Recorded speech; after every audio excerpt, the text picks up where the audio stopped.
President Trump, ibinunyag ang lihim ni former President Duterte kung bakit nagkakagulo tayo ngayon sa ating teritoryo sa West Philippine Sea. Hindi raw kasalanan ni Pangulong Bongbong Marcos, kasalanan daw ni former President Duterte. Halika, atin itong pag-usapan mga kaibigan.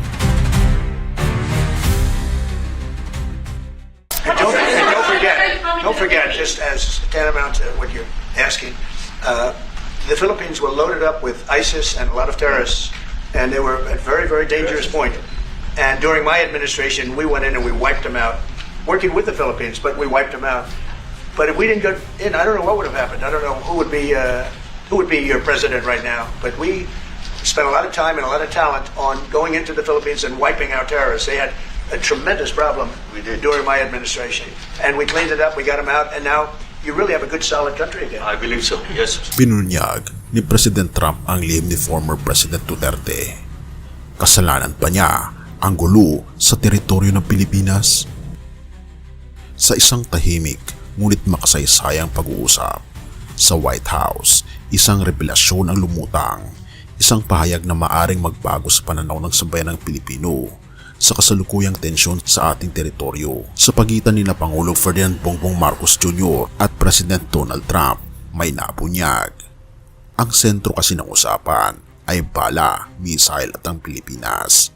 Tanong ng reporter, gaano po kahalaga ang ammunition hub na itatayo ng US sa Subic at sa Quezon Corridor, lalo't ito ay mga lugar na may strategic ports at military air bases?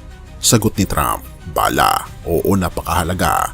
Kung hindi ito mahalaga, hindi ito aaprubahan ng United States Congress Appropriations Committee. Pakinggan pa natin si Trump sa kanyang bersyon. How crucial is the ammunition hub that the U.S. plans to build in Subic and the Quezon Corridor, considering that these will be built in areas that host strategic ports as well as military air bases? It's very important, otherwise we wouldn't. We need ammunition. We're going to end up in a few months, we'll have more ammunition than any country has ever had. We're going to have more missiles than any country has ever had. We're going to have all the speedy missiles. We'll have the speedy ones, the slow ones, the accurate ones, the ones that are slightly less accurate. We have everything. But we will have more ammunition than any country has ever had. It's very important to me. Dagdag pa niya, sa ilang buwan lang magkakaroon kami ng pinakamaraming bala sa kasaysayan ng kahit anong bansa. Mayroon kaming mabilis, mabagal, eksakto at kahit yung medyo sablay, pero kumpleto kami at marami pa. Dagdag pa ni Trump. Sa harap ni Pangulong Bongbong Marcos, isang misteryosong pahayag naman. Tanong ng reporter, President Marcos, hindi po ba nakaka-escalate ng tensyon sa China ang pag-host natin ng US missile systems? Tapos, biglang sumingit si Trump. Pakinggan natin siya. It was about whether having U.S. missiles hosted in the Philippines could be considered escalatory by China. All of the what we consider part of the modernization of the Philippine military is really as a response to the circumstances that surround the situation around the South China Sea and now what we used to refer to as Asia Pacific, which we have expanded now to the Indo-Pacific. And if we would certainly, like in any kind of military spending, we would wish that it wasn't necessary, but it is. And so that is what we are doing. Isinalin natin sa Tagalog ang kanyang sinabi. Ika pa niya, alam niyo, napakagandang bansa ang Pilipinas. Maswerte kayo, pero noon may naging problema kayo sa isang dating presidente. Pakinggan pa natin si Trump at ating hihimayin ito. Sabi niya, hindi mo kasalanan yun. Na tumutukoy kay Pangulong Bongbong Marcos. Ang bansa ninyo ay lumihis papunta sa China. Pakinggan pa natin si Trump. Are you from the Philippines? Yes, sir. I'm from the Philippines. How far are we from achieving Well, it's tough. He's a very tough negotiator. So far, we're not there because he's negotiating too tough. In fact, I used to like him better than I do now. He's too tough. But we'll probably agree to something. But he is. He's a strong negotiator. He loves your country. Pero agad namin kayong ibinalik sa amin. Napakinggan natin. Binanggit ni Trump, noon may naging problema kayo sa isang dating presidente. Ang tanong, ano itong ibinunyag ni Trump? Ika pa ni Trump, dagdag niya, kung hindi kami kumilos noon, baka iba na ang leader nyo ngayon. Na tumutukoy kay Xi Jinping. Ang ibig bang sabihin nito, nais talagang sakupin ng China ang Pilipinas na maging isang probinsya ng China? Ibinunyag na ang sikreto. si Duterte at ang pagliko patungong China.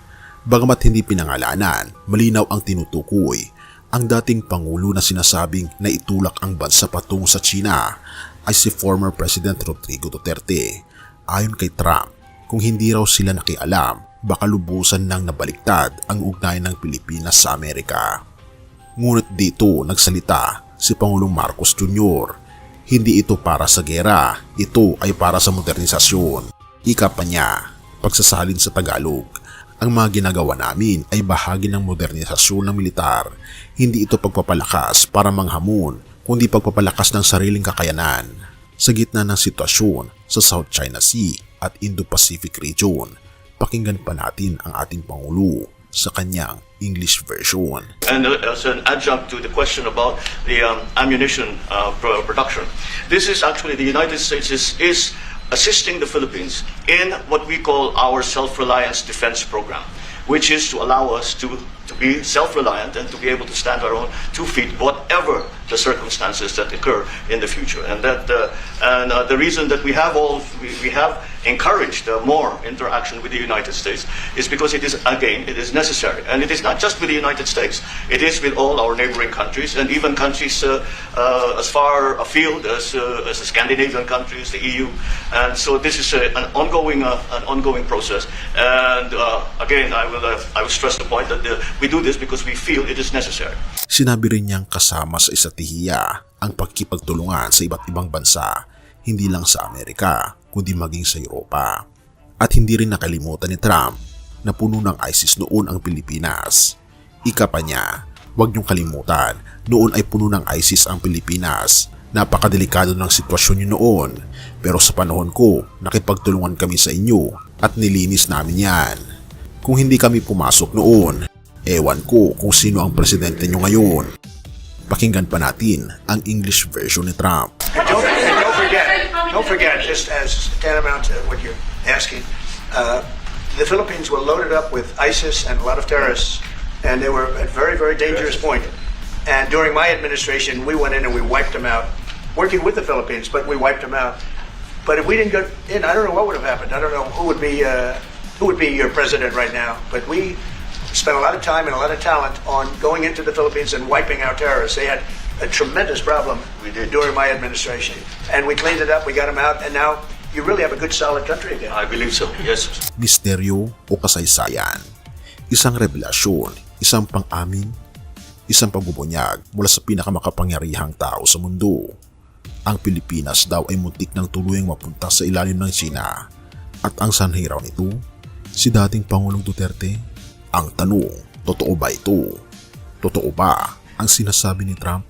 Ngayon, binubuo ulit ang ugnayan sa US, tumataas ang presensya militar at lumalalim ang tensyon sa karagatan.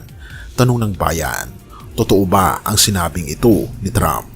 Kasalanan ba talaga ni Duterte ang tensyon sa West Philippines ngayon? Tayo ba ay napapasubo sa isang geopolitical na laro? At sino ang nabukas ng pinto? Kaibigan, ano sa tingin mo ang patungkol sa topic na ito? Totoo ba ang sinasabi ni Trump? Sa bawat pambansang lihim na nabubunyag, sa bawat politikong sinisisi, sa bawat alyansang iniiba ang kapalaran ng bansa, isang tanong ang bumabalik, hindi lamang para sa mga pinuno, kundi para sa bawat isa sa atin. Anong desisyon ang ginagawa mo sa iyong buhay ngayon? At sino ang sinusundan mo? Ang gobyerno, ang ideolohiya o si Kristo? Joshua 24 verse 15. Ngunit kung inaakala ninyong masama ang maglingkod sa Panginoon, piliin ninyo sa araw na ito kung sino ang inyong paglilingkuran. Ngunit para sa akin at sa aking sambahayan, kami ay maglilingkod sa Panginoon. Ang mundo ay puno ng gulo, kasinungalingan at pansariling interes, kaibigan. Kahit sa gobyerno, may mga desisyong hindi laging para sa kabutihan ng lahat. Ngunit sa harap ng lahat ng ito, may isang desisyong espiritual na hindi nating pwedeng iwasan. Ito ang desisyong sumunod sa ating Panginoon Kristo. Hindi ito desisyong politikal, hindi ito desisyong panandalian lamang. Ito ay desisyong may eternal na epekto. At ito ang panawagan ng ating Panginoon Jesus. Mateo 16 verse 24. Sumunod ka sa akin. Kapag pinili nating sundin si Kristo, pinipili nating itakwil ang kasinungalingan, korupsyon at kasalanan. Hindi man madali ang landas, Pero ito ang tanging daan patungo sa buhay na walang hanggan, kaibigan. At sa dulo ng lahat ng kaguluhan sa mundo, ang tanong ay ito. Pinili mo na ba si Kristo? Kung hindi pa, kaibigan, ngayon ang araw ng kaligtasan mo. Purihin ang ating Panginoon Diyos at tayo manalangin.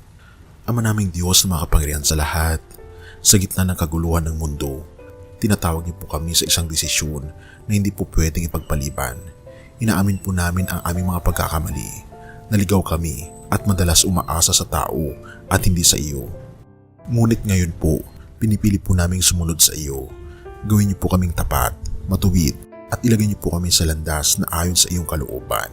Ikaw ang aming Panginoon at tagapagligtas o aming Panginoong Diyos. Sa inyo pong kabutihan sa amin at patuloy niyo po kaming gabayan at patnubayan at patawarin po kami sa lahat ng aming pagkukulang at pagkakasala.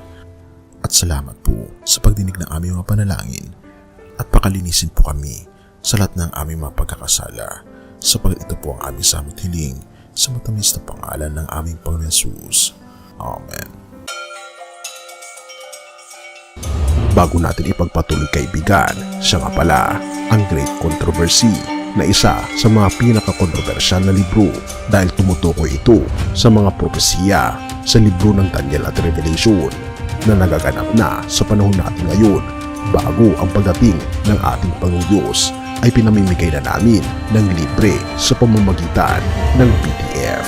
At ito ay nasa limited lamang na panahon, kaya i-click mo sa description sa baba upang ma-avail mo, kaibigan, ang napaka-importanteng libro ito na magbubukas sa iyo sa mas maliwanag mong hinaharap.